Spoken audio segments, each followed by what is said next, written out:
Hello students, I am Anil Kumar Tiwari. Welcome to your my YouTube channel Anil education. My dear friends, आज हम लोग कक्षा 10 के भौतिकी में बहुत ही इम्पोर्टेंट बोर्ड मॉडल टॉपिक है प्रकाश के परावर्तन के नियम। तो प्रकाश के परावर्तन के नियम को प्रायः पूछा जाता है कि प्रकाश के परावर्तन के कितने नियम हैं और क्या हैं। तो प्रकाश के परावर्तन के दो मुख्य नियम हैं। पहला नियम है आपतित किरण, परावर्तित किरण तथा आपतन बिंदु पर खींचा गया अभिलंब तीनों एक ही समतल में होते हैं।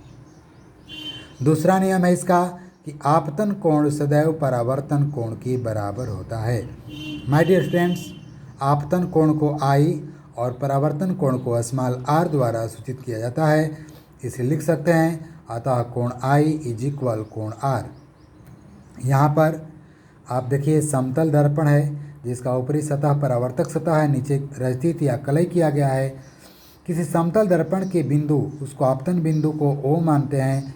ये आपतित किरण है, आने वाली किरण, और टकरा कर जो लौट रही है परावर्तित किरण है, और आपतन बिंदु पर लंबवत खींचा गया है अभिलंब है। तो क्या आप देखें, आपतित किरण, परावर्तित किरण तथा आपतन बिंदु पर खींचा गया अभिलंब तीनों एक ही समतल पर स्थित होते हैं।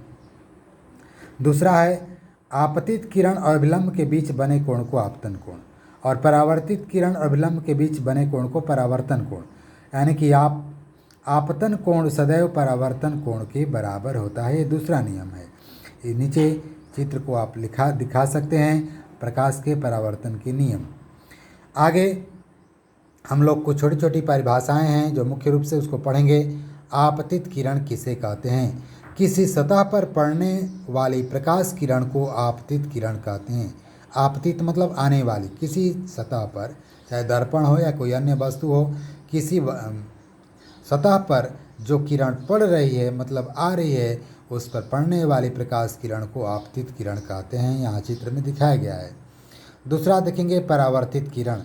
जब प्रकाश किरण किसी सतह पर पड़ने के बाद पुनः उसी माध्यम में लौटती हैं तो उस लौटने वाली प्रकाश किरण को परावर्तित किरण कहते हैं। केवल लौटने वाली प्रकाश किरण को परावर्तित किरण कहेंगे। परा मतलब अपने से दूर होकर जाना। जो किरण आ रही है दर्पण पर पड़ने के बाद, टकराने के बाद जो लौट रही है, उसी को हम लोग बोलेंगे परावर्तित किरण। माय डियर स्टूडेंट्स, आगे हम लोग अन्य छोटे छोटे परिभाषाओं को देखेंगे।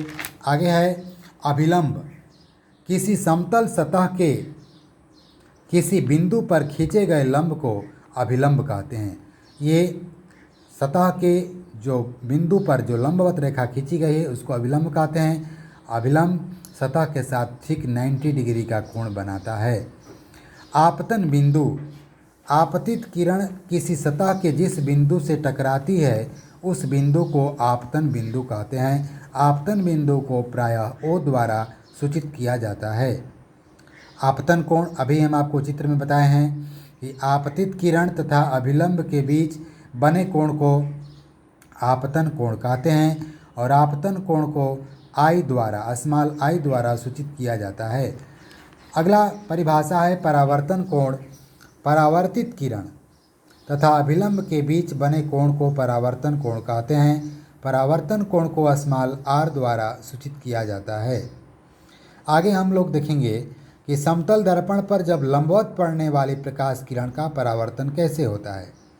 माय डियर स्टूडेंट्स, जब कोई प्रकाश किरण किसी समतल दर्पण पर लंबवत पड़ेगी, मतलब आने वाली किरण 90 डिग्री के साथ पड़ेगी, तो दर्पण से परावर्तन के बाद पुनः उसी पथ से लौट जाएगी, मतलब परावर्तित हो जाएगी। इसका निष्कर्ष ये है कि लंबवत पड़ने वाली प्रकाश किरण का आने वाला पथ और जाने वाला पथ एक ही होता है, लेकिन 90 डिग्री मतलब लंबवत किरणों को छोड़कर जितनी किरणें पड़ती हैं वो आप जिस एंगल से आएंगी उसी एंगल से परावर्तित होंगी।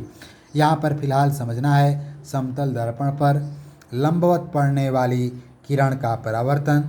जब समतल दर्पण पर प्रकाश किरण लंबवत पड़ती है तो परावर्तन के बाद पुनः उसी पथ से वापस लौट जाती है, अर्थात आने वाला पथ तथा परावर्तन के बाद जाने वाला पथ एक ही होता है।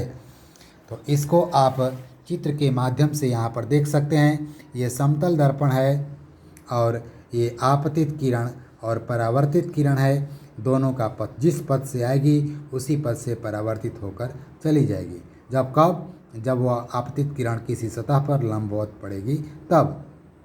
माय डियर स्टूडेंट्स, मैं आशा करता हूँ यह मेरा वीडियो आपको अच्छा लगा होगा। तो आपसे मेरा रिक्वेस्ट है, please like share and subscribe this channel. Again we meet next topic, next video.